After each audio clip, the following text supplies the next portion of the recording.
கனவு மெய்ப்பட வேண்டும். அனைவருக்கும் வணக்கம். இன்றைய காணொளியில் நம்பியக பொருள் இயல் 4 கற்பியல் எளிய விளக்கத்துடன் பார்க்கலாம்.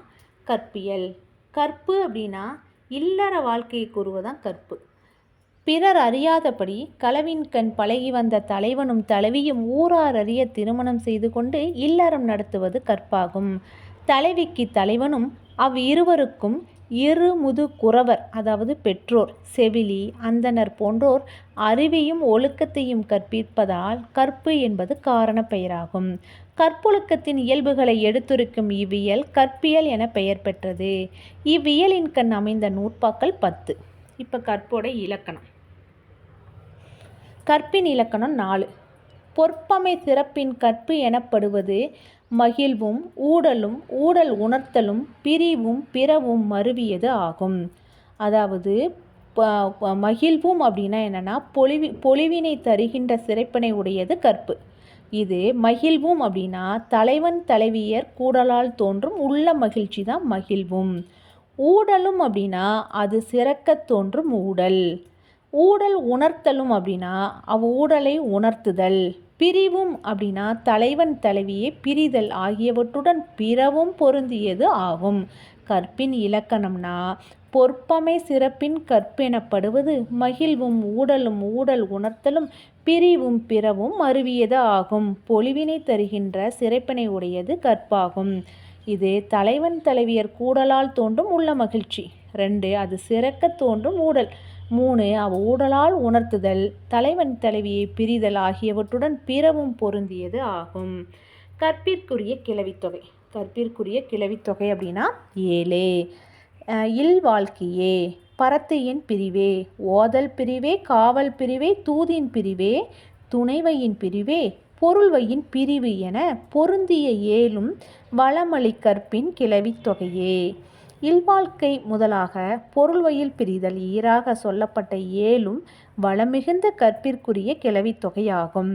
அவை ஃபஸ்ட்டு இல்வாழ்க்கை, 2 பரத்தையர் பிரிவு, 3 ஓதற் பிரிவு, 4 காவல் பிரிவு, 5 தூதிர் பிரிவு, 6 துணைவையர் பிரிவு, 7 பொருள்வையர் பிரிவு. அதாவது கற்பிற்குரிய கிளவித்தொகைனா 7. கற்பிற்குரிய கிளவித்தொகை 7. ஃபஸ்ட்டு இல்வாழ்க்கை. அதில் ஃபஸ்ட்டு இல்வாழ்க்கை பார்க்கலாம். இல்வாழ்க்கைனா இல்லறத்தை தொடங்குறத இல்வாழ்க்கைன்னு சொல்கிறாங்க. அதாவது தலைவன் தலைவி ஆகிய இருவரும் கூடி மகிழ்ந்து இல்லின்கண் வாழும் வாழ்க்கையின் சிறப்பை கூறுதல். இல்லின்கண்னா இல்லம், தன்னோட வீட்டில் வாழும் வாழ்க்கையின் சிறப்பை கூறுதல் தான் இல்வாழ்க்கை. இல்வாழ்க்கையோட வகை 4. இல்வாழ்க்கை வகை 4. இல்வாழ்க்கையோட விரின்னு கேட்டாங்கன்னா 10. இல்வாழ்க்கை 4 பார்க்கலாம். கிழவோன் மகிழ்ச்சி, கிழத்தி மகிழ்ச்சி, பாங்கி மகிழ்ச்சி, செவிலி மகிழ்ச்சி என்று ஈங்கு 4 வகைத்து இல்வாழ்க்கையே. இல்வாழ்க்கைனா யார் யார் சந்தோஷப்படுவாங்க? தலைவன் மகிழ்ச்சி அடைவான், தலைவி மகிழ்ச்சி அடைவா, அதுக்கப்புறம் தோழி மகிழ்ச்சி அடைவா, செவிலி மகிழ்ச்சி என 4 வகையினை உடையது. இல்வாழ்க்கையோட விரி. இல்வாழ்க்கையோட விரி 10. என்ன இருக்கணும்னா தலைவன் தலைவி முன் பாங்கியை புகழ்தலும் தலைவனை பாங்கி வாழ்த்தலும் தலைவியை வரையும் நாள் அளவும் வருந்தாது இருந்தமை உரையாய் என்றலும் பெரும் மகள் உரைத்தலும் தலைவனை பாங்கி வரையும் நாள் அளவும் நிலை பெற ஆற்றிய நிலைமை வினாதலும் மன்றல் மனைவரு செவிலிக்கு இகுலை அன்புற உணர்த்தலும் வாழ்க்கை என்று அறைதலும் மனை சென்று வந்த செவிலி பொற்றுடி கற்பியில் நற்றாய்க்கு உணர்த்துதலும் நன்மனை வாழ்க்கை தன்மை உணர்த்துதலும் அன்னவர் காதல் அறிவித்தலும் எனும் இன்னவை 10ம் இல்வாழ்க்கை விரியே. இல்வாழ்க்கைனா 10 விரி சொல்கிறாங்க. அதனோட விளக்கம்: பல வழிகளிலும் தன் காதலுக்கு உதவி புரிந்த தோழியை தலைவன் தலைவி முன் புகழ்தல், தலைவியை வரைந்து கொண்ட தலைவனை தோழி வாழ்த்துதல், திருமணம் கூடும் வரை வருந்தாமல் இருந்த நிலையை தலைவியிடம் தோழி வினவுதல், தான் வருந்தாது இருந்தமையை தலைவி கூறுதல், வரையும் நாள் அளவும் ஆற்றிருந்த நிலையை தோழி தலைவனிடம் கேட்டல், திருமண வீட்டிற்கு வந்த செவிலிக்கு தலைவன் தலைவியர் அன்பு உறவினை தோழி கூறுதல், தலைவியின் இல்வாழ்க்கை நன்றென்று பாங்கி செவிலியிடம் கூறுதல். தலைவியின் வீட்டுக்கு சென்று வந்த செவிலி தலைமகளின் கற்றறிவு திறத்தை நற்றாய்க்கு உணர்த்துதல். தலைமகனின் மனவாழ்க்கை சிறப்பை செவிலி நற்றாய்க்கு கூறுதல். தலைவன் தலைவியரின் ஒத்த அன்பு திறத்தை செவிலி நற்றாய்க்கு கூறுதல் ஆகிய இப்பத்தும் இல்வாழ்க்கையோட விதி. இல்வாழ்க்கை அப்படின்னா எப்படி இருக்கணும்னு 10 சொல்கிறாங்க. அதை பல வழியிலும் இந்த காதலுக்கு உதவி செஞ்சவ யார்? தோழி தான். அதனால தலைவன் என்ன பண்ணுறா? தலைவி முன்னாடியே தோழியே புகழ்றான். உடனே தோழி புகழ்ந்தா என்ன பண்ணுவான்? அவன் மறுமொழி பேசணும்.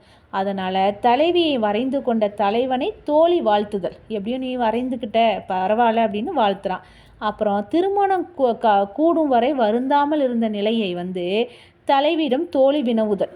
சரி, எப்படி இவ்வளோ நாள் திருமணம் வரைவே இல்லை, எப்படி நீ அதை ஏற்றுக்கிட்ட அப்படின்னு தோழி வினவுதான்.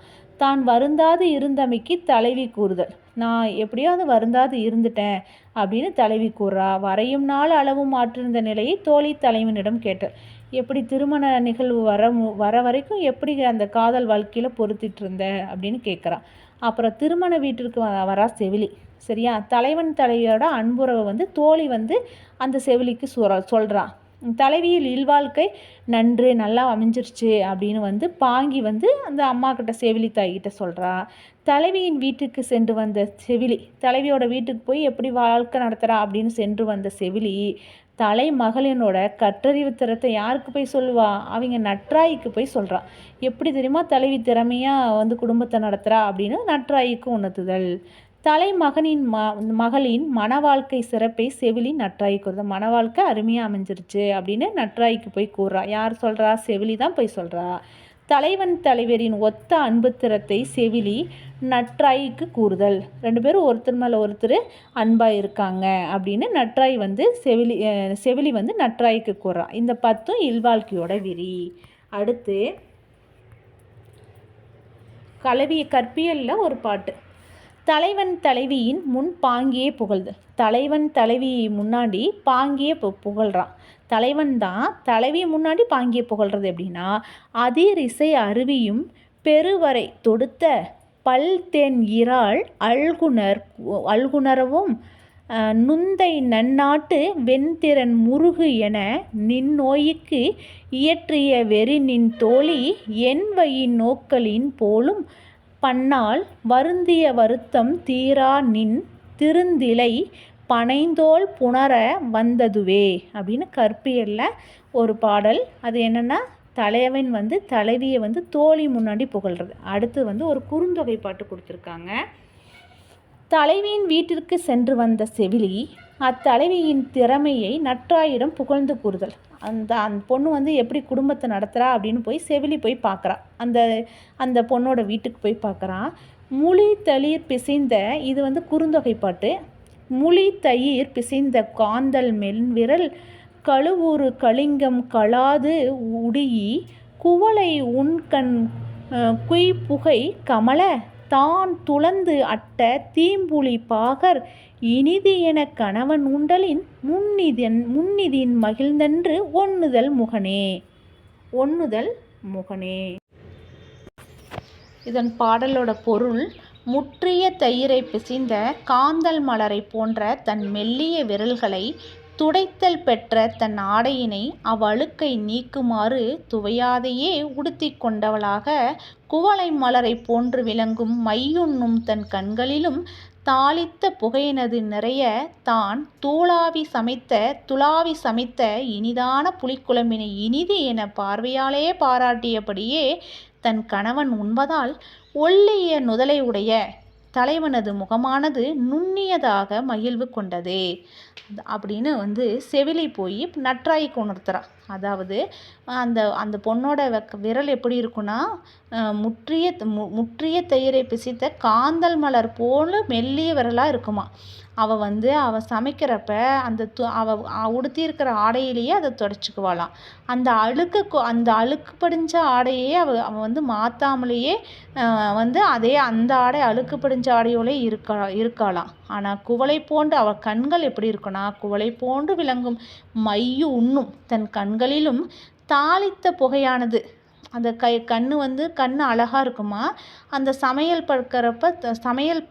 பண்ணுறப்ப தாளித்த அந்த புகை வந்து நிறைய பட்டு அந்த கண்ணெல்லாம் துளாவி தூசி படிஞ்ச மாதிரி இருக்குமா. ஆனால் அவளோட சமைச்ச புளிக்குழம்ப வந்து அவன் இனிது என அவன் வந்து சாப்பிட்றப்ப இனிது என பார்வையாலேயே அவன் வந்து கண்ணாலேயே சொல்கிறது புரியுது.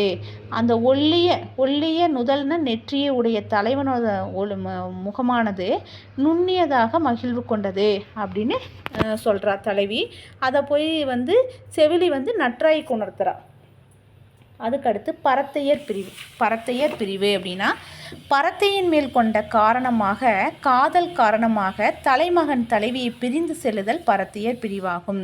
ரெண்டாவது வந்து பரத்தையர் பிரிவு. பரத்தை மேல் கொண்ட காதல் காரணமாக தலைமகன் தலைவி பிரிந்து செல்லுதல் பரத்தையர் பிரிவே. பரத்தையர் பிரிவோட வகை எத்தனை அப்படின்னா 4. பரத்தையர் பிரிவோட வகை 4. இல்வாழ்க்கையோட வகையும் 4 தான். பரத்தையர் பிரிவோட வகையும் 4 தான்.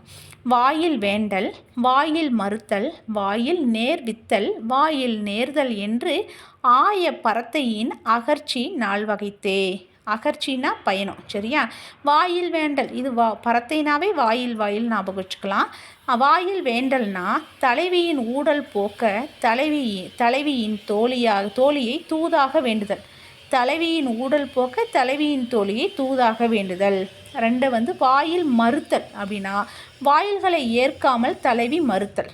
வாயில் நேர்வித்தல் அப்படின்னா வாயிலை தலைவி ஏற்கும்படி செய்தல். வாயில் நேர்தல் அப்படின்னா வாயிலை ஏற்றுக்கொண்டு தலைவி ஊழல் தீர்க்கும் என 4ம் பரத்தையின் பிரிவாகும். இவன் வந்து இந்த தலைவன் வந்து சண்டை கிடையாது. பரத்தை மீது கொண்ட காதல் காரணமாக அவன் வந்து தலைவியை விட்டு பிரிஞ்சிட்டான். உடனே தலைவி விட்டு பிரிஞ்ச உடனே மறுபடியும் சேர்றதுக்காக வாயிலை தேடுறான். சரிதான், அதான் வாயில் வேண்டல், வாயில் மறுத்தல், வாயில் நேர்வித்தல், வாயில் நேர்தல் என்று ஆய பரத்தையின் அகர்ச்சி 4 வகைத்தே அப்படிங்கிறாங்க. ஊடல் வகைகள். பரத்தையின் காரணமாக தலைவன் பிரிந்து செல்வான். அதனால் தலைவிக்கு தலைவன் மீது சினம் ஏற்படும். அச்சினமே ஊடல் எனப்படும். ஊடல்னா சண்டை. வாயில்கள் எடுத்து சொல்ல தலைவி ஊடல் தீர்வது உணரும் ஊடல் ஆகும். ஊடலை தீர்க்க வாயில்கள் கூறும் சொற்களை ஏற்காமல் ஊடலை தலைவி நீட்டிப்பது உணரா ஊடலாகும். இவ்விரு நிலைகளிலும் கூற்றுக்கள் நிகழும். அதாவது ஊடல் வகைகள்னால் என்னென்னா, பரத்தை காரணமாக தலைவன் வந்து பிரிஞ்சு சென்றுவான். அதனால தலைவிக்கு ரொம்ப கோபம் ஏற்பட்டுரும். அதான் ஊடல்னு சொல்கிறாங்க. அந்த ஊடல் வந்து வாயில்கள் மூலம் எடுத்து சொல்லுவான். தலைவன் வந்து தலைவியை எப்படியாவது அந்த ஊடல் தணியுங்க அப்படின்னு சொல்லுவான். அவன் வந்து அந்த வாயில்கள் மூலமாக அவன் ஏற்றுக்கிட்டானா அது உணரும் ஊடல்னு சொல்கிறாங்க. வந்து அந்த சண்டையை வந்து மேலும் நீட்டிக்கிட்டே இருந்தானா உணராத ஊடல் அப்படின்னு சொல்கிறாங்க. 2 வகைன்னு சொல்கிறாங்க. இப்போ நமக்கு வந்து உணரும் ஊடற்குரிய கிளவி வந்து 11. அவன் உணர்ந்துட்டு சரி அப்படின்னு ஏற்றுக்கிறது, அந்த தப்பை ஏற்றுக்கிறது, சரியா. காதலன் பிரிவுளி கண்டோர் புலவிக்கு ஏதி தரம் இவ்விரவிக்கு என்றலும் தனித்துளி இரவி துணிந்து அழுது இரங்கலும் ஈங்கு இது என பாங்கி வினாதலும் இறைமகன் புறத்தொழுங்கு இறைமகள் உணர்த்துதலும் தலைவியை பாங்கி கலறலும் தலைவி செவ்வனி அணிந்து சேடியை விடுப்புலி அவ்வணி உளையர் கண்டு அழுங்கி கூறலும் பரத்தையர் கண்டு பழித்தலும் பரத்தையர் உலகியல் நோக்கி விடுதலின் தலைவன் வரவு கண்டு உவந்து வாயில்கள் மொழிதலும் வரவு உணர் பாங்கி அருவிக்கு உணர்த்துதலும் முதிரா மென்முளை எதிர்கொண்டு பணிதலும் புணர்ச்சியில் மகிழ்வும் என்று உரைத்த பண்ணொன்றும் உணரும் ஊடற்கு உரிய அப்படிங்கிறாங்க. இது என்னன்னா, ஃபஸ்ட்டு தலைவனின் பரத்தையர் பிரிவை கண்டோர் தலைவியின் ஊடலுக்கு காரணம் இதுவென கூறுதல். தலைவனோட பரத்தை பிரிவை பார்த்துட்டு தலைவனும் தலைவிக்கு ஊடலுக்கு இதுதான் காரணமானு தெரிஞ்சுக்கிறாங்க. 2வது, தலைவன் பிரிவால் தனித்திருக்கும் தலைவி துன்புட்டு வருந்துதல். என்னதான் இருந்தாலும் அவன் பரத்திக்கிட்டு இருக்கானோன்னே இவ தலைவி சந்தோஷமாகவே இருக்க முடியும், துன்புற்று தான் வருந்துறா. நீ அழுது புலம்ப காரணம் யாது என தோழி தலைவியிடம் வினவுதல். நீ ஏன் அழுதுட்டு இருக்க, என்ன காரணம்னு தோழி கேட்குறா. அதுக்கு தலைவனின் புறத்தொழுக்கத்தை தலைவி கூறுதல். இப்படி என்னோட தலைவன் பரத்துக்கிட்ட போயிட்டான்னு சொல்கிறான்.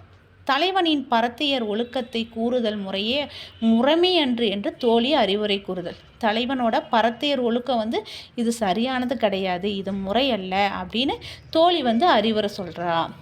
6 தலைவியின் பூப்பினை செடி மூலம் தலைவனுக்கு உணர்த்த அதை கண்டு அயல்மனையின் உள்ளோர் மனம் வருந்துதல். அவன் பக்கத்து வீட்டில் தான் பரத்துக்கிட்ட இருக்கான், பரத்து வீட்டில் இருக்கான். இப்போ நான் பூ படைஞ்சிட்டேன் அப்படின்னோடனே அந்த 3ஆவது நாள் குளித்தோடனே 4ஆவது நாள் நான் வீட்டுக்குள்ளே உள்ளே போகிறேன் அப்படின்னு சொல்கிற செய்தியை அந்த இடத்த சேடி பெண்கள் மூலமாக போய் அவனுக்கு உணர்த்துவானான். அதை பார்த்துட்டு பக்கத்தில் இருக்கிற அயன்மனையில் உள்ளவர்கள் சொந்த புருஷனுக்கே இப்படியே ஒரு தெரிவிக்கிறதா இருக்குது அப்படின்னு மனம் வருந்துறாங்களாம். அதுக்கப்புறம் தலைவியின் நிலையை செவ்வனி மூலம் உணர்த்தும் சேடியை பரத்தையை பழித்தல். தலைவியோட நிலையை நான் இந்த நிலையில் இருக்கேன் அப்படிங்கிறத உணர்த்ததை அவள் செவ்வனி அணிவிச்சு அந்த பேடிக்கு போகிறத பார்த்துட்டு பரத்தையர் பழிக்கிறான். அப்புறம் செவ்வனி கண்ட பின்னர் தலைவன் இங்கிருத்தல் முறையன்று என்ற தலைவன் பரத்தையர் விடுக்க அவர் வரவை வாயில்கள் பாங்கியிடம் கூறுதல். சரி, செவனியே அறிவிச்சிட்டா, இனிமேல் இங்கே இருந்தால் முறை இருக்காது, பரத்தை வீட்டிலேருந்து கிளம்பிடும்னு நினைக்கிறா. பரத்தையும் சரி போய் வா அப்படின்னு அனுப்பிச்சி வச்சிட்றா. தலைமகன் வரவை தோழி தலைவிக்கு உணர்த்துதல். சரி, தலைமகன் அங்கேருந்து வந்துட்டுருக்கான் அப்படின்னு உணர்த்துறா. தலைவன் தலைவியை எதிர்கொண்டு பணிதல். உடனே கணவன் அயன்மனையிலேருந்து வந்துட்டான் அப்படின்னோடனே வாங்கன்னு கூப்பிடுறான், பணிகிறான். தலைவனும் தலைவியும் புணர்ச்சியில் மகிழ்தல். 2 பேரும் ஒன்றா கூடிடுறாங்க. இது இந்த 11ம் உணர்த்த உணரும் உடற்குரிய கிளவிகள். ஏற்றுக்கிறதா உணரும்னா ஏற்றுக்கிறதுன்னு அர்த்தம். அதுக்கு அடுத்தது தலைவனின் பரத்தையில் பிரிவால் தனித்திருக்கும் தலைவி மிகுந்த துயரத்தை அடைதல். இது ஒரு பாட்டு, குறுந்தொகை பாட்டு. தலைவன் பரத்திக்கிட்ட போயிட்டா அப்படின்னோடனே அவள் தனியாக தான் இருக்கிற தலைவி ரொம்ப துயரத்தை அடையிறான். அதான் குறுந்தொகை பாட்டு, 86வது பாட்டு.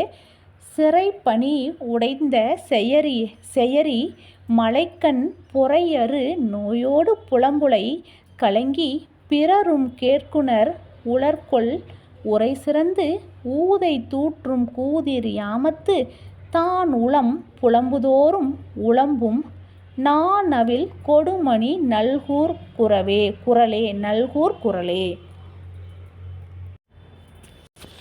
தோழி வாடைக்காற்றானது மிகுதிப்பட்டு மலைத்துளிகளும் தூற்றி கொண்டிருப்பதான கூதிர் பருவத்தில் நள்ளிரவிலே மாட்டு ஈ ஒலிக்கும் போதெல்லாம் மாட்டின் கழுத்திலே விளங்கும் வளைந்த மணியானது நாவலே முழங்குகின்ற பொருளற்ற ஒளியும் சேர்ந்து ஒலிக்கும்.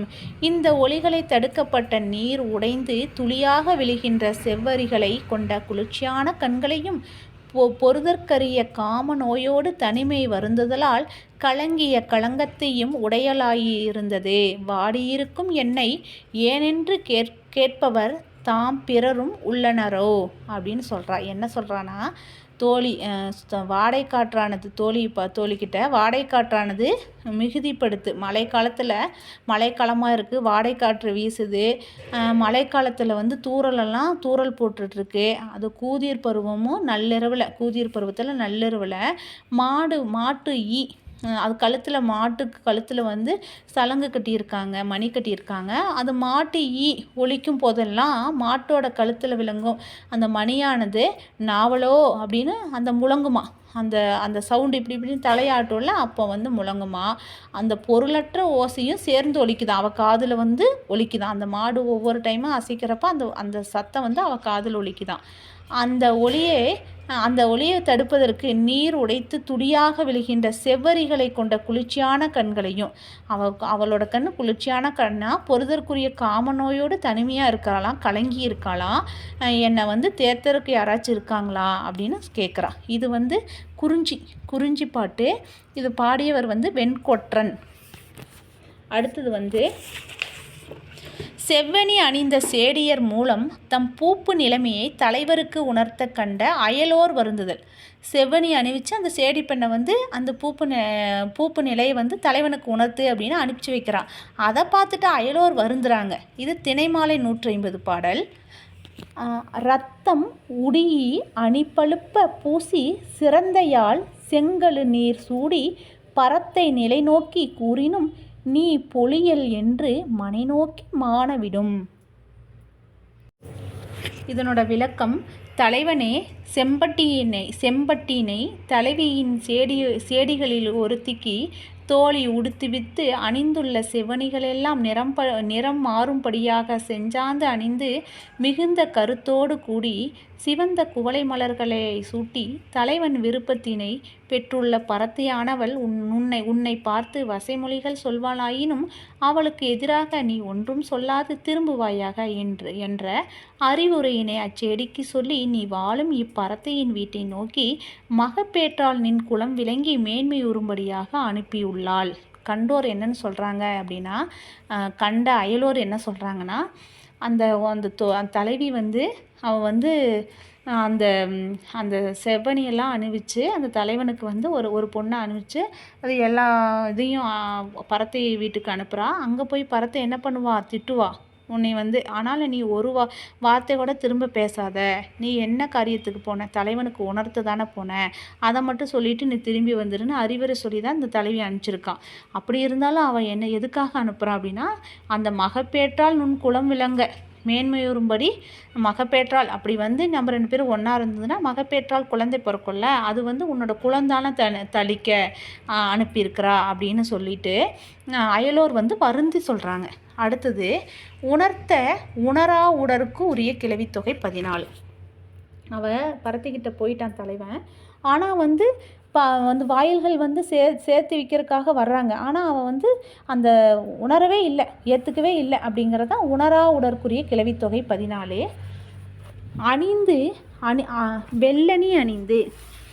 வெள்ளணி அணிந்து விடுத்துளி புல்லணி மலைவேல் அண்ணல் வாயில் வேண்டலும் தலைவி நெய்யாடியது ஈகளை சாற்றலும் தலைவன் தன் மணந்து உவகை கூறலும் தலைவிக்கு அவன்வாள் பாங்கி சாற்றலும் தலைவி உணர்ந்து தலைவனோடு புலத்தலும் பாணன் முதலா பாங்கன் ஈராக பேணிய வாயில்கள் பெரியோர் விடுத்துளி மறுத்தலும் விருந்தோடு வந்துளி பொறுத்தல் கண்டு இறையோன் மகிழ்தலும் இறைமகள் விருந்து கண்டு ஒளித்த ஊடல் வெளிப்பட நோக்கி சீரேல் என்று அவள் சீரடி தொழுலும் இஃது எங்கையர் காணின் நன்று அன்று என்றலும் அங்கவர் யாரையும் அறியேன் என்றலும் காமக்கிளத்தியை கண்டமை பகர்தலும் தாமக்குழலியை பாங்கி தனித்தலும் தனியாளாக தலைமகன் ஊடலும் அணிவலை பாங்கி அன்பிலை கொடியை என்று இணர்ந்தார் மார்பனை இகழ்ந்தலும் பிறவும் உணர்த்த உணரா உடற்குரிய அப்படிங்கிறாங்க. இதனோட பொருள் என்ன அப்படின்னா 14 சொல்கிறாங்க. அதாவது தலைவி புதல்வனை பெற்று நெய்யாடியதை உணர்த்தும் அடையாளமாக வெள்ளாடை அணிந்து சேடியை விடுத்த நிலையில் அச்சேடியின் தலைவன் வாயில் வேண்டுதல். தலைவி என்ன பண்ணுறான்னா, புதல்வனை நான் பெற்று எடுத்துட்டேன், நான் தலைக்கெல்லாம் குளிச்சுட்டேன், நெய்யெல்லாம் ஆடிட்டேன் அப்படின்னு சொல்கிறத அடையாளமாக அந்த ஒரு பொண்ணை சேடி பெண்ணை தலைவன் வாயிலாக அனுப்புகிறான். 2வது, தலைவி நெய்யாடியதை பாங்கி தலைவனுக்கு கூறுதல். அதுக்கு முன்னாடி சேடி போகிறதுக்கு முன்னாடியே நெய்யாடியதை பாங்கி சொல்லிட்டான். தலைவன் தன் உள்ளத்தில் தோன்றிய மகிழ்ச்சியை வெளிப்படுத்தல். உடனே குழந்தை பெற்று எடுத்துட்டானோடனே அவனுக்கு சந்தோஷம், மகிழ்ச்சியை வெளிப்படுத்துகிறான். தலைவனின் வருகையை தோழி தலைமகளிடம் கூறுதல். தலைவன் வரா, செய்தி கேட்டோடனே உடனே பார்க்க வரான்னு தோழி சொல்லிட்டான். தலைவனின் புறத்தொழுக்கம் உணர்ந்து தலைவி அவனுடன் ஊடல் கொள்ளல். நீ எப்படி நான் இங்கே குழந்தையை பெற்று எடுத்துகிட்டு இருக்க, நீ பறத்திக்கிட்டு இருக்கியேன்னு ஊடல் கொள்கிறான். பாணன் முதலான பாங்கன் ஈராக வாயில்கள் தூதாக வந்தபோது தலைவி அதை மறுத்தல். எல்லாரும் வாயில்கள் போய் சண்டை வேண்டான்னு சொல்கிறாங்க, ஆனால் இவன் மறுக்கிறா. விருந்தினரோடு தலைவன் வந்தபோது தலைவி ஊடல் நீங்கி பொறுத்தல் கண்டு தலைவன் மகிழ்தல். உடனே தூது வாயில்கள் மூலமாக சண்டை நீக்கமானிங்கிறா. சரி, நம்ம விருந்தினர்களோடு போய் குழந்தை பார்க்குற மாதிரி நம்ம உள்ளே போயிடலான்னு சொல்லிடுறான். அவன் ஊடல் அவள் சண்டை போடாதனால தலைவன் மகிழ்றான். அடுத்தது 8 விருந்தினர் சென்றவுடன் தலைவி ஊடலை வெளிப்படுத்த தலைவன் அது கண்டு சினம் கொள்ளாதே என கூறி அவளுடைய சிறிய அடியில் வீழ்ந்து வணங்குதல். அதாவது விருந்தினர் குழந்தைய பார்த்துட்டு போனோடனே உடனே ஆகும் என்ன பண்ணுவா, சண்டை வந்துடும். சண்டை வந்தோடனே என்ன பண்ணுவான், உடனே அவன் தலைவன் அந்த பொண்ணோட காலில் விழுந்துருவான். அம்மா தாயே மன்னிச்சுக்க, நான் இனிமேல் அது மாதிரி செய்ய மாட்டேன்னு சொல்லிட்டு காலில் விழுந்துருவான். அவன் என்ன சொல்கிறான்னா, அதுக்கு என்னை வணங்குவதை பரத்தியாகிய என் தங்கையர் கண்டால் அது உனக்கு குற்றமாய் முடியும் என தலைவி கூறுதல். அது காலில் விழுந்ததை பரத்தை பார்த்துட்டா அது உனக்கு குற்றமாயிரும் அப்படின்னு வருந்துறான். அன்னவர் யாரையும் நானறியேன் என தலைவன் பொய்யுரைத்தல். நான் பரத்தி வீட்டிலிருந்து தான் வரான், ஆனால் எனக்கு யாருமே தெரியாது அப்படின்னு சொல்லி பொய்யா சொல்கிறான். அப்புறம் 11 காமக்கிழத்தியை கண்டேன் என தலைவி தலைவனிடம் கூறுதல். ஆமாம், நீ பொய்யெல்லாம் சொல்லாத, நீ காமக்கிழத்தியோட நீ போனதை நான் பார்த்துட்டேன் அப்படின்னு தலைவி தலைவனுக்கிட்ட சொல்கிறான். தோழி தலைவனின் சினத்தை போக்குதல். தோழி தலைவியோட சினத்தை போக்குறான். சரி போதும், போய் பேசிகிட்டே இருக்காதீங்க, சண்டை பண்ணாதீங்கன்னு தோழி சொல்கிறான். அதுக்கப்புறம் அந்நிலையிலும் தலைவியின் ஊடல் தனியாமை கண்டு தலைமகன் ஊடல் கொள்ளல். அந்த நிலையில் எவ்வளோ தூரம் கெஞ்சி கேட்குறேன், ஆனாலும் இவ சண்டையை நீக்க மாட்டேங்கிறா அப்படின்னு சொல்லிட்டு ஊடல் கொள்கிறான். 14 பாங்கி தலைவனை அன்பில்லாத கொடியோன் என இகழ்ந்து கூறுதல். பாங்கி என்ன பண்ணுறா, ஆமாம் அவள் பேச தான் செய்வான், அவள் குழந்தை பெற்று இருக்கிறப்ப நீ பரத்தை வீட்டில் இருக்க, அவள் பேச தான் செய்வான் அப்படின்னு நீ அன்பில்லாதவன் அப்படின்னு சொல்லிட்டு பாங்கி தலைவனை இகழ்ந்து கூறுதல் ஆகிய 14 பிறவும் உணர்த்த உணரா உடல்குரிய கிளவிகள் அப்படிங்கிறாங்க. இதில் கற்பியல்ல நூற்பா உரைமேற்கோள் கொடுத்துருக்குறாங்க. தலைவி நெய்யாடியதை தோழி தலைவனுக்கு உணர்த்துதல். தலைவி நெய்யாடிட்டாங்கிற செய்தியை தோழி தலைவனுக்கு உணர்த்துகிற பாட்டு. குவளை மேய்ந்த குறுந்தாள் எருமை குடம் நிறை தீம்பால் படும் ஊற புதல்வனை ஈன்று இவள் நெய்யாடினாளே அப்படின்னு சொல்கிற ஒரு பாட்டு. அடுத்து ஐங்கருநூறு பாட்டு. ஐங்கருநூறில் 65வது பாட்டு. தலைவியின் புறத்தொழுக்கத்தை உணர்ந்து தலைவி ஊடல் கொள்ளுதல்.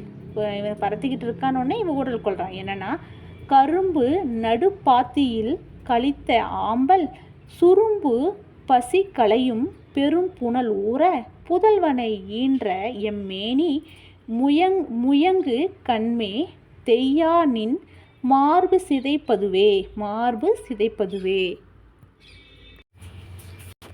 இதனோட பாடலோட பொருள், கரும்பு நடுவதற்கென செப்பம் செய்து பாத்தியில தானாகவே தலைத்த நீர் ஆம்பலானது வண்டினத்தின் பசியை போக்குகின்ற பெரும்புணல் வளமுடைய ஊரணி. புதல்வனை ஈன்ற எம்மேனியை தழுவாதே கொள், அது தான் நின் மார்பின் அழகு புனைவுகளை சிதைத்துவிடும். என்ன சொல்கிறான்னா, கரும்பு நடுவதற்காக பாத்தி செஞ்சு வச்சுருக்காங்க. ஆனால் கரும்பு நடுற இடத்துல அது தானாகவே நீர் ஆம்பல் முளைச்சிருது, வளர்ந்துருது. அது என்ன பண்ணுதுன்னா, அங்கே இருக்கிற வண்டினத்தோட பசியெல்லாம் போக்குது. சரியா? இங்கே நீராம்பல்ங்கிறது யாருன்னா பரத்தை, வண்டினம்ங்கிறது தலைவன். பெரும்புணல் வளமுடைய ஊரணே, நான் புதல்வனை பெற்று எடுத்துட்டேன், என்னை மேனியை தழுவாத, அது தான் நின் மார்பினே அழகு புனைவுகளை சிதைத்து விடும். அது தான் நின் மார்பினே அழகு புனைவுகளை சிதைத்து விடும் அப்படின்னு சொல்கிறான். அடுத்து தலைவியின் ஊடலை தீர்ப்பதற்காக தலைவன் அனுப்பிய வாயில்களை தலைமகள் மறுத்தல். அதாவது புலை மகன் ஆதலில் பொய்நின் வாய்மொழி நில்லல் பான சொல்லினி பரியல் பகல் எம் சேரி காணின் அகல் வயல் ஊரா நாணவும் பெருமே. உரைமேற்கொள்ள கற்பியல்ல உரைமேற்கொள்ள. அதுக்கடுத்து ஒரு திருக்குறள் கொடுத்துருக்காங்க. திருக்குறள் என்னன்னா, தலைவியின் ஊடல் சினத்தை பாங்கி தணிவித்தல். தலைவியோட ஊடல் கொண்டிருக்கா, அந்த சினத்தை பாங்கி தணிவித்தல். உப்பமைந்து அற்றால் புலவி அது சிறிது மிக்காற்றல் நீளமிடல். குறள். அதாவது உப்பமைந்த அற்றால் புலவி அது சிறந்து மிக்காற்றால் நீளமிடல். இதனோட மீனிங் என்னென்னா, உப்பை போல தான் பயன்படுத்த வேண்டும். ஊடலுங்கிறத உப்பை போல் கொஞ்சம் தான் பயன்படுத்தணும், ஊடல் நீட்டிக்கக்கூடாதுங்கிறாங்க. உப்பு உணவில் அளவோடு அமைந்திருப்பதை போன்றது ஊடல். ஊடலை அளவு கடந்து நீட்டித்தல் அந்த உப்பு சிறிதளவு மிகுதியாக இருப்பதை போன்றது அப்படிங்கிறாங்க. ஆனால் உணவில் எப்படி உப்பு கரெக்டாக தானே பண்ணிக்கிறோம், அதுபோல் ஊடலும் கரெக்டாக தான் இருக்கணும். அதுக்கு மீறி போனால் ரொம்ப அதிகமாயிரும் அப்படின்னு ஒரு குறள். 1302வது குறள். அதுக்கு அடுத்த பாட்டு, தலைவனின் அன்பில்லா கொடுமைத்தன்மையை தோழி இகழ்ந்து பேசுதல். அவன் அன்பில்லாதவன் அப்படிங்கிறத இகழ்ந்து பேசுறது. அதான் இது குறுந்தொகை பாட்டு. 196வது பாட்டு, வேம்பின் பைங்காய் என் தோழி தரினே தேம்பூ கட்டி என்ற நீர் இனியே பாரி பரம்பின் பனிசுனை தென்னீர் தைத்திங்கள் தண்ணிய தரினும் அதுவே வெய்ய உவர்க்கும் என்ற நீர் ஐயற்றல் அன்பின் பரலே அன்பின் பாலே. இது பொருள் என்ன அப்படின்னா, ஐயனே, முற்காலத்தே என் தோழியான தலைவி வேம்பினது பசுங்காயை தன் கையால் நும் வாயிடத்தை தந்தாலும் அதனை இனிதான பொலிவு பெற்ற வெள்ளக்கட்டி என்று நீர் சொன்னீர். இப்பொழுது பாரியானது பரம்பு மலையிடத்து குளிர்ந்த சுனையின் தெளிந்த நீரை தைத்திங்களில் தண்ணியதாகவே தந்தாலும் வெம்மையாயிருக்கிறது, உவப்பாயிருக்கிறது என்று கூறினீர். நுமது அன்பின் பகுதி அத்தன்மையது ஆகும். அதாவது இதனோட மீனிங் என்னென்னா, தலைவனே என தோழி சொல்கிறா, தலைவனே, நீங்கள் லவ் பண்ணுறப்ப என்னோட தலைவியானவ வேப்பங்காயை கொடுத்தா. அப்போ நீ என்ன சொன்னீன்னா, அது இனிக்குது அப்படின்னு சொல்லி, அது வெள்ளைக்கட்டி மாதிரி இனிக்குதுன்னு சொன்னேன். ஆனால் இப்போ தலைவியானவ பாரியோட பரம்பு மலையிலிருந்து அந்த குளிர்ந்த சுனையிலிருந்து தெளிந்த நீரை எடுத்து கொண்டாந்து கொடுக்குறா. அது இயல்பாகவே சுவையாக தான் இருக்கும். அதை பார்த்து நீ என்ன சொல்கிறீன்னா, வெம்மையாக இருக்குது, அது உவப்பாக இருக்குது, உப்பாக இருக்குன்னு சொல்கிற. இது அன்பின் பகுதி என்னத்தன்மை அப்படின்னு கேட்குறா தோழி. எல்லாரும் லவ் பண்ணுறப்ப கண்ணே மணியே கற்கண்டேம்பாங்க, கல்யாணம் பண்ணி முடித்தப்ப போடி வேலை பாருடிம்பாங்க. சரியா? அது மாதிரி தான் இது இருக்குது. அதுக்கப்புறம் அணிவழி உணர்த்தல். அணிவழி அப்படின்னா அணிகளின் வழி உணர்த்துதான். என்ன உணர்த்துறானா, பிரிந்து இருக்கும் தலைவனுக்கு தலைவியின் நிலை ஆடை அணிகளின் வாயிலாக உணர்த்தப்படும். இதுவே அணிவழி உணர்த்தலாகும். இவ்வணி நிற வேறுபாட்டால் செவ்வணி என்றும் வெள்ளணி என்றும் இரு வகைப்படும். நம்ம முதலையே பார்த்தது தான். அந்த சேடி குழந்தை பிறந்துருச்சு அப்படின்னா செவ்வணி 4ஆம் நாள் நீராடிட்டு அனுப்புவா. வெள்ளனினா 16 குழந்தை பெற்று எடுத்து 16 நாள் கழித்து வெள்ளை ஆடையெல்லாம் அணிச்சு சேடி பண்ண அனுப்புவாள். அதுதான் அணி உணர்த்துதல் அப்படிங்கிறாங்க. இப்போ செவ்வனி பார்க்கலாம். தலைவிக்கு பூப்பு நிகழ்ச்சி நடந்த பின்னர் 4ஆம் நாள் நீராடுவாள். அந்நிகழ்ச்சியை பரத்தையர் பிரிந்த தலைவனுக்கு செவ்வனி மூலம் உணர்த்துவர். தலைவி தன் உயிர் தோழிக்கு செந்நிறை ஆடை அணிவித்து செஞ்சாந்து பூசி சிவந்த பவளமும் பிறவுமாகிய அணிகலன்களை அணிவித்து செந்நிற பூவை சூட்டி தலைவன் இருக்கும் இடம் நோக்கி அனுப்புவாள். அத்தோழி செப்பு பாலிகையுள் செம்பூவையும் நீரையும் ஏந்தி பரத்தையர் சேரிக்கு செல்வாள். அங்கு தலைவனைக் கண்டு அவன் அடி வணங்கி பாலிகையின் நீரையும் பூவையும் அவள் கால்களில் பெய்த்து திரும்புவாள். இச்செயல் கண்டு தலைவன் தலைவியின் நிலையறிந்து தன் மனைக்கண் திரும்பி வருவான். தலைவியின் பூப்பு நிலையை தலைவனுக்கு உணர்த்த கை கொள்ளும் இம்முறையே செவ்வனி. செவ்வனினா ஒன்றும் இல்லை, அவள் தலைவி பூப்பு அதாவது பூப்பு நிகழ்ந்து 4ஆவது நாள் தலைக்கு குளிச்சிட்டேன் அப்படின்னு சொல்கிறத அந்த பரத்தையில் பிரிஞ்சிருக்கிறான், பரத்தை வீட்டில் இருக்கிறான். அந்த ஒரு சேடி பெண்ணுக்கு அந்த உயிர் தோழியான சேடி பெண்ணுக்கு சிவப்பு கலரில் ஆடையெல்லாம் அணிவிச்சு அவள் முகத்திலையெல்லாம் சிவப்பு கலரெல்லாம் பூசி சிவந்த பவளத்தையெல்லாம் அணிகலனெல்லாம் அணிவிச்சு பூவும் சிவப்பு கலர் செந்நிற பூவையெல்லாம் சூடி அந்த பரத்தை வீட்டுக்கு போ அப்படின்னு சொல்லி அனுப்புவாள். அப்போ கையில் என்ன கொண்டு போவானா, செப்பு பாலிகையில் அந்த சிவப்பு கலர் பூவையும் அந்த நீரையும் ஏந்திக்கிட்டு சேரி வீட்டுக்கு போவானா. அங்கே தலைவனை பார்த்தோன்னே தலைவனோட கால் பாதத்தை வணங்கி அந்த கையில் வச்சுருக்கிறாள் அந்த பாலிகை நீர், அந்த நீரையும் அந்த பூவையும் அவள் காலில் ஊற்றி திரும்புவானா. இந்த செயலை தலைவன் பார்த்துட்டு, ஓ இப்படிதானா, பூப்பு நீராடிட்டா, நம்ம விரைவாக நம்ம வீட்டுக்கு போகலாம் அப்படின்னு சொல்லி அவள் வீட்டுக்கு திரும்புவானா. இதுதான் செவ்வனி. அதுக்கடுத்து வெள்ளனி. புதல்வனை ஈண்டெடுத்த தலைவி 15ஆம் நாள் கழித்து 16ஆம் நாள் நெய்யாடுவாள். அந்நிகழ்ச்சி தோழி வாயிலாக தலைவனுக்கு உணர்த்தப்படும். இதற்காக தோழிக்கு வெண்ணிற ஆடை உடுத்தி வெஞ்சாந்து பூசி வெண்ணிற முத்துக்களால் அணிகலன்களை அணிவித்து வெண்ணிற பூ அணிவித்து தலைவன் இருக்கும் இடம் நோக்கி அனுப்புவாள். அத்தோழி செம்பு பாலிகையில் வெண்பூவையும் நீரையும் ஏந்தி பரத்தையர் சேரிக்கு செல்லுவான். பரத்தையர் சேரிக்கு செல்லுவான். அதே மாதிரி செவ்வனி மாதிரியே தான் பரத்தை சேரிக்கு செல்லுவான். அங்கு தலைவனை கண்டு அவன் அடி வணங்கி பாலிகை நீரையும் பூவையும் அவன் கால்களில் பெய்து திரும்புவாள். இச்செயல் கண்டு தலைவன் தலைவியின் நிலையறிந்து தன் மனைக்கண் திரும்பி வருவான். இவ்வாறு தலைவியின் மகப்பேற்று நிலையை உணர்த்த கை கொள்ளும் முறையே வெள்ளணி. எப்படி செவ்வனி மாதிரியே தான் வெள்ளணி. அது செவ்வனிங்கிறது பூப்பு நீராடியது 4ஆம் நாள். அதே வெள்ளணிங்கிறது குழந்தையை பெற்றெடுத்த 16ஆவது நாள் வெள்ளையாடை. அது போல தான் இதுவும் அதுன்னு சொல்லிட்டு ஒரு 5 கொடுத்துருக்காங்க. அது என்ன அப்படின்னா, ஆயிலை மைந்தனும் ஆற்றாமையுமே வாயிலாக வரவு எதிர்கோடலும் மணந்தவர் பேய பின் மணந்தவர் போய பின் வந்த பாங்கியோடு இணங்கிய மைந்தனை இனிதீர் புகழ்தலும் தலைவனை புகழ்தலும் சிலை நூதல் பாங்கி மனைவியை புகழ்தலும் இணையவை பிறவும் அனைவகை மொழிந்த அதற்பாற்படுமே. ஆயிலை மைந்தனும் ஃபஸ்ட்டு பாருங்கள், ஆயிலை மைந்தனும் ஆற்றாமையுமே வாயிலாக வரவு எதிர்கோடலும் மணந்தவர் போய பின் வந்த பாங்கியோடு இணங்கி மைந்தனை இனிதீர் புகழ்தலும் தலைவனை புகழ்தலும் சிலை நுதல் பாங்கி மனைவியை புகழ்தலும் இவையும் பிறவும் அனைவகை மொழிந்த அதன் பார்ப்படுமே. அதாவது அழகிய அணிகலன் அணிந்த தன் புதல்வனையும் ஆற்றாமையும் வாயிலாக கொண்டு தலைமகன் வர அவர்களை தலைவி எதிர்கொண்டு ஏற்றுக்கொள்ளல்.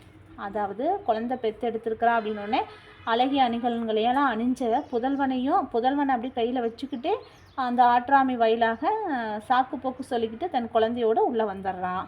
புணர்ந்த தலைவன் நீங்கி சென்ற பின்னர் ஊடல் தீர்ந்த மகனை தோழியுடன் தலைவியும் புகழ்தல்.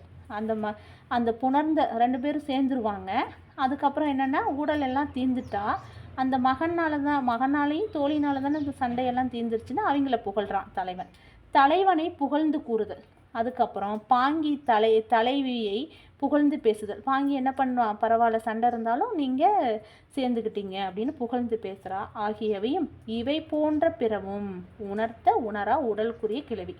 அதாவது தலைவன் காதல் புதல்வனோடு வந்துளி தலைவி ஊடல் நீங்கி அவர்களை எதிர்கொள்ளல். தலைவன் என்ன பண்ணுவான், பரத்தியோட போயிட்டான், ஆனாலும் அந்த காதல் புதல்வனோட வர்றான். அந்த தலைவி உடல் நீங்கி அவர்களை எதிர்கொள்ளுதல். 500 பாட்டு. வெண்முதல் கம்புள் அரிக்குரல் பேடை தன்னரும் பலனத்து கிளையோடு ஆளும் அறிவிலானர் மலிக்கேல் ஊறி சிறுவழி நிலைய செய்தி நகராரோ பெருமதிர் நின் கண்டிசினாரே அப்படிங்கிறாங்க. வெண்முதல் கம்புள் அரிக்குரல் பேடை தன்னரும் பலனத்து கிளையோடு ஆளும் அறிவில்லானார் மலிக்கேல் ஊற சிறுவரின் நினைய செய்தி நகராரே பெருமனின் கண்டிசினாரே. 585வது பாட்டு.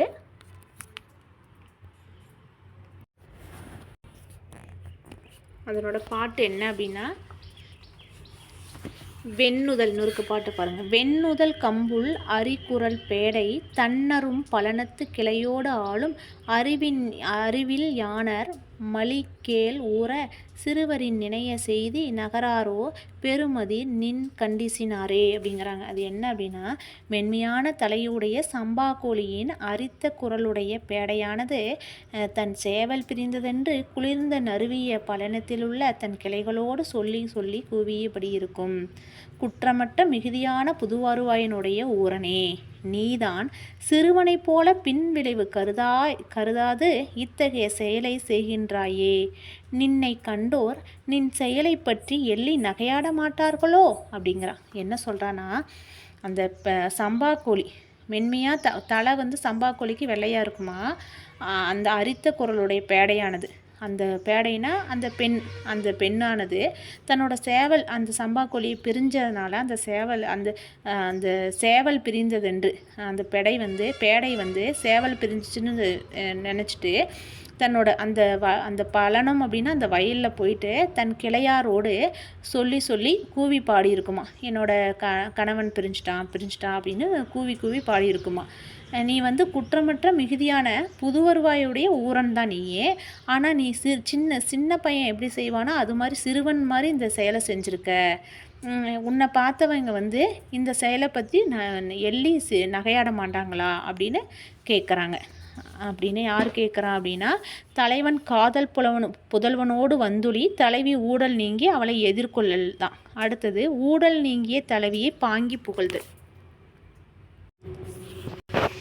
அதாவது பாட்டு வந்து குறுந்தொகை பாட்டு, கயமனார் பாட்டு, நெய்தல் திணை. தலைவியை வந்து பாங்கி புகழ்றது. அது என்னென்னா, யாய் ஆகியாலே மாய் ஆகியாலே மடைமான் செப்பில் தமிய வைகிய பெய்யா பூவில் மெய் சாயினாலே பாசடை சிவந்த கணைக்கால் நெய்தல் இளமீன் இருங்கலி ஓதம் மல்குதொரும் கயமூழ்கு மகளிர் கண்ணின்மானும் தன்னம் துறைவன் கொடுமை நம்முன்னானி கரப்பாடுமே. அதாவது இதனோட பொருள் என்னன்னா, தன் இளமை பருவத்திலே இயல்பாகவே மாயை நிறத்தை உடையவளான தலைவியானவள் பொருந்துவாய் மாற்றி அமைக்கப்பட்ட செப்பின் உள்ளே இடப்பட்டு தனித்தவனாய் நாட்களித்த ஒருவரும் சூடாத மலர்களைப் போல தம் மேனி வாட்கொண்டவள் ஆயினாள். பசிய இலைக்கு மேலாக உயர்ந்த திரட்சியுடைய தண்டினை கொண்ட நெய்தல் பூவானது கூட்டமாக மீன்களை உடைய கரிய களியில் கண்ணே வெள்ளம் அதிகரிக்கும் தோறு ஆழமான குளத்திலே முழுகும் மகளிரது கண்ணை ஒத்திருந்தற்கு இடமாகிய தண்ணிய நீர்த்துறையை உடைய தலைவனது கொடுமையை நம் முன்னே எடுத்து செல்வதற்கு நாணமுற்றவளாய் அதனை மறைத்து கொண்டு நம்மோடு உரையாடுகிறாள். ஆதனில் இவள் இப்போது இளமையிலேயே அறிவு முதிர்ந்து தாயின் தன்மையை எய்தினாளே அப்படிங்கிறாங்க. என்ன சொல்ல வரா அப்படின்னா, ஊடல் நீங்கி தலைவியை வந்து பாங்கி புகழ்றா.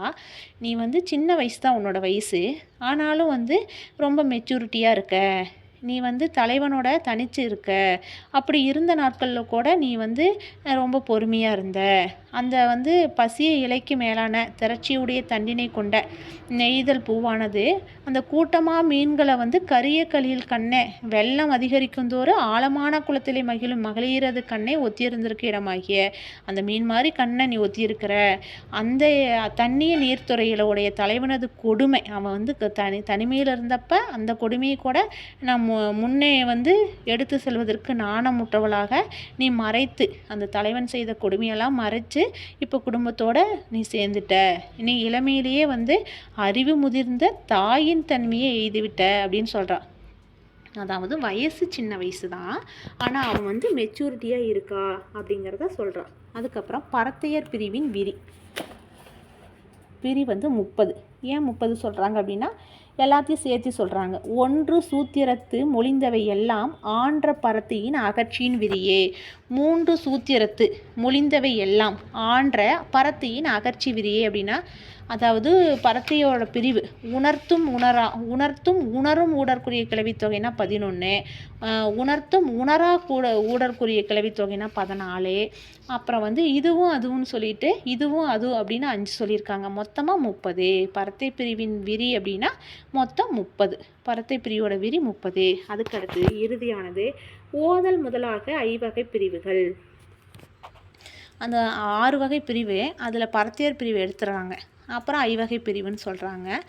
கற்புழக்கத்தில் தலைவன் பிரியும் பிரிவு 6 வகைப்படும். அவற்றுள் தனித்தன்மை கொண்ட பரத்தையர் பிரிவு நீங்களாக 5 ஒத்த தன்மையுடையன. அவற்றுக்கு கிளவிகள் 9 வகையாகும் அப்படிங்கிறாங்க. ஐவகை பிரிவுக்குரிய கிளவினா மொத்தம் 9. அதாவது பிரிகிறாங்கல்ல, அதுதான் பிரிவு அறிவுறுத்துதல், பிரிவு உடன்படாமை, பிரிவு உடன்படுத்தல், பிரிவு உடன்படுதல், பிரிவுளி களங்கள், வன்பொறை, வருவுளி களங்கள், வந்துளி மகிழ்ச்சி என்று ஒருமையில் கூறிய 9 வகைய கல்வி முதலா எல்லா பிரிவும் அப்படிங்கிறாங்க. அதாவது வந்து பிரிவு அறிவுறுத்துதல் அப்படின்னா என்னன்னா, தலைவன் தன் பிரிவை தோழிக்கு அறிவுறுத்துதல். தலைவன் வந்து தன்னோட பிரிவை வந்து தோழிக்கு அறிவுறுத்துதல். அதற்கு தோழி உடன்படாமை. எப்படி தலைவியை விட்டு பிரியலாம் அப்படின்னு உடன்படாமை. தலைவன் பிரிவை தோழி ஏற்றல். சரி, சம்பாதிக்கிறதுக்கு தானே போகிற, சரி போ அப்படின்னு ஏற்றுக்கிறான். தலைவன் பிரிதல்.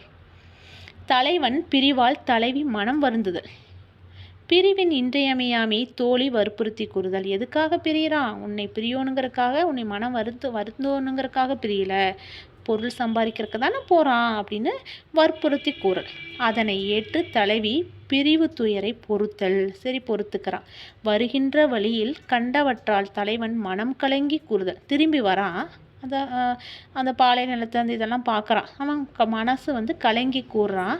தலைவனும் தலைவியும் கூடி மகிழ்தல் ஆகிய 9 ஐவகை பிரிவுக்குரிய பொதுக்கிளவியாகும். பொதுக்கிளவிங்கிறாங்க. அதாவது உற்றுளி பிரிவின் கண் கூறுதல். உற்றுளி பிரிவின் கண் கூறுதல் ஐங்கரு 100 பாட்டு 446வது பாட்டு. முல்லை நாரும் கூந்தல் கமல் கொல நல்ல காண்குவ மாவாயோனே பாசறை அருந்தொழில் உதவினம் காதல் நுண்ணாட்டு போதரும் பொழுதே.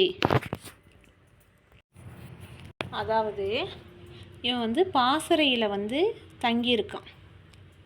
பாசறையில் தலைமகன் வந்து தங்கியிருக்கான். அவன் வந்து வரான், வீட்டுக்கு வரான். அப்போ அதுதான் விளக்கம் வந்து முல்லை மணக்கும் அவள் கூந்தல் மணக்க மணக்க காண வேண்டும்.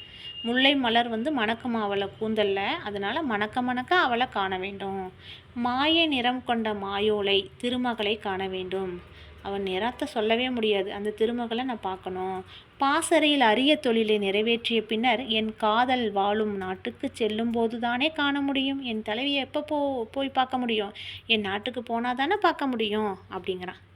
அடுத்தது குறுந்தொகையில் 270வது பாட்டு.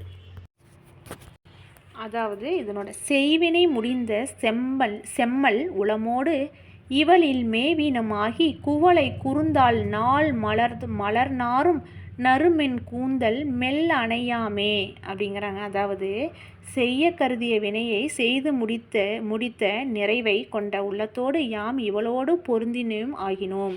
அதாவது நம்ம செய்கிற வேலைக்காக வெளியூருக்கு போனால் அதையெல்லாம் செய்து முடிச்சுட்டு இவளோடு நம்ம வந்து கூட போகிறோம். குவளையது குறிய காம்பினை உடைய அன்றளர்ந்த மலரை போல மணக்கின்ற நரிய மெல்லிய கூந்தலாகிய மெல்லணையும் ஆகினோம். அந்த குவளை மலர் காம்பு இருக்குல்ல, அது அன்னைக்கு மலர்ந்தால் எப்படி ஃப்ரெஷ்ஷாக இருக்குமோ அது போல் மணக்கின்ற அவளோட கூந்தல் வந்து அவளை வந்து மெல்ல அணைய போகிறோம். ஆதனில் தங்கிய இருளானது துன்பப்படுமாறு மின்னலிட்டு குளிர்ச்சி உண்டாகுமாறு வீழ்கின்ற துளிகளுள் இனிதானவற்றை சிதறி முறையாக குறுந்தடியால் முரசினை போல முழக்கமிட்டு பன்முறை இடித்து இனி நீயும் பெய்வாயாக பெருமேகமே நீ வாழ்க அப்படிங்கிறான். அதாவது அவன் இருளெல்லாமே அப்படியே போய் மின்னல் மாதிரி குளிர்ச்சி உண்டாக்குதான். அந்த குளிர்ச்சி உண்டாக்கு மேகம் வந்து சிறு சிறு துளிகளாக உண்டானா அந்த சிதறி அந்த எப்படி முரசினை போல் முழக்கமிடுதோ அதுபோல் பலமுறை இடித்து மேகம் வந்து பலமுறை இடிக்கிற போல் இனி நீயும் பெய்வாயாக பெருமேகமே அப்படின்னு சொல்கிறான். இது வரைக்கும் நம்ம கற்பியல் பார்த்தோம். கற்பியல் எல்லாமே இனிதான் முடிவுற்றது. அடுத்த இது ஒளிபியல் பார்க்கலாம்.